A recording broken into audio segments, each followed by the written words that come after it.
Olá, meu nome é Felipe Taguchi e é um prazer estar aqui com vocês hoje para falar um pouquinho sobre cristalino e catarata. Agradeço primeiramente ao convite pela comissão organizadora e vamos lá. Para falar um pouco de catarata, temos que começar falando do normal. Esse é um olho normal, que daqui para frente nós vamos utilizar um esquema, um desenho esquemático que foi primeiramente proposto por Gullstrand e que vocês já devem ter se familiarizado nas aulas de anatomia e diametropias. Bom, nós vamos utilizar esse desenho então para representar a entrada dos raios de luz num sistema óptico, tá? Então, se vocês lembrarem, nosso olho ele é composto basicamente por duas lentes. Então, a primeira delas é a córnea e a segunda delas é o cristalino. E o papel dessas lentes é focalizar a imagem na retina, mais especificamente na fóvea, que é a região onde nós teremos a maior resolução da imagem. Bom, para que isso aconteça, temos que ter esse sistema funcionando perfeitamente. E hoje falaremos um pouco da segunda lente, ou seja, o cristalino. O cristalino, falando um pouquinho da sua anatomia, pode ser considerado como uma lente biconvexa, na qual eu tenho uma superfície anterior mais achatada e a superfície anterior ela vai se continuar com a superfície posterior e as duas vão se unir no equador da lente do cristalino, ok? Essa lente biconvexa ela fica situada atrás do plano da íris, no que a gente denomina de câmara posterior, e ela é suspensa nessa região pelos ligamentos onulares. Então é isso que vai dar o suporte para ela ficar nesse local. Bom, o cristalino também é uma estrutura transparente e avascular, certo? Além disso, ele é composto por uma cápsula, que tem a sua porção anterior e a sua porção posterior.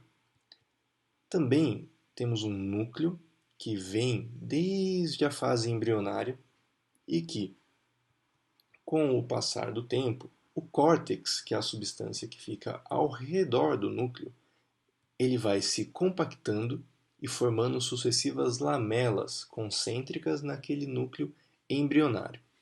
Isso vai dar um aspecto do cristalino muito parecido com uma cebola, certo? Então, essa é a lente que nós temos dentro do olho, ok? Tudo isso que eu falei acontece num espaço de 4 milímetros centrais num adulto hemétrope. Então, esse é o diâmetro antero-posterior de um cristalino normal, ok? Bom, vamos falar um pouquinho agora da histologia. A cápsula que envolve o cristalino é composta primariamente por colágeno tipo 4. De onde vem esse colágeno? Isso é secretado pela outra estrutura do cristalino, que é o epitélio. Tá legal? Então, o epitélio secreta a cápsula e também, se vocês olharem aqui mais próximo do equador do cristalino, uma região que a gente chama do arco da lente, essas fibras, essas células epiteliais, elas vão se diferenciando, vão se alongando e vão perdendo as estruturas celulares para se tornarem as fibras da lente. Então, em maior detalhe, nós vemos aqui um corte histológico demonstrando a cápsula da lente, aquela região pré-equatorial que é definida pelo arco da lente, que é onde acontece a atividade germinativa do cristalino, e também as células mais diferenciadas ali, formando as fibras da lente, ok? Então, o epitélio, através da formação das fibras da lente, vai compor a substância própria do cristalino, que se divide, como falado anteriormente, em córtex e núcleo. Então, aqui nós vemos um desenho onde aquele esquema das lamelas fica bem representado. Então, vejam, elas vão se acumulando, sendo que o núcleo central é o núcleo fetal, núcleo embrionário, núcleo adulto, córtex e aí sim epitélio e cápsula do cristalino, ok? Vamos falar um pouquinho também sobre fisiologia. Então, 2/3 da composição do cristalino é de água, tá legal? Um pouco diferente do restante do tecido humano, que é composto por uma porcentagem maior até de água.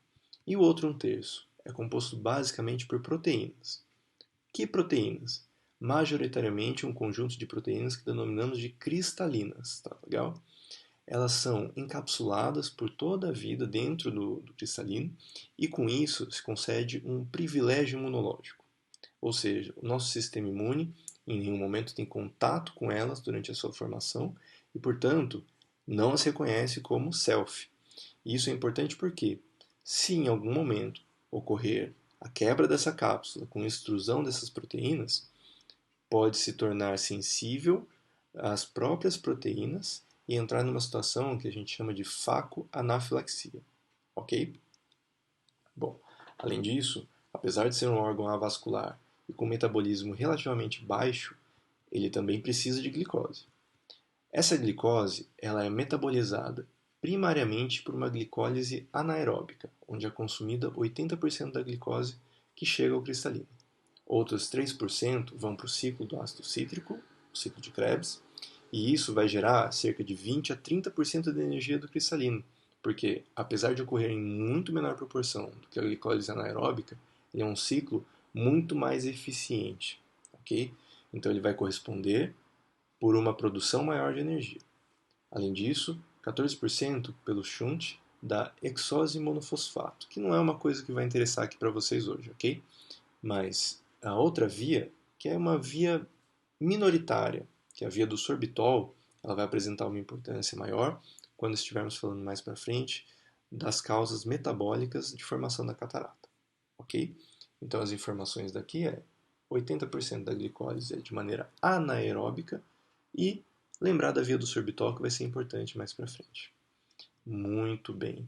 Então, com todas essas características que a gente comentou até agora, o cristalino consegue manter a sua transparência e permitir a função óptica que a gente viu lá no começo de fazer um foco adequado e uma formação adequada da imagem na retina, ok?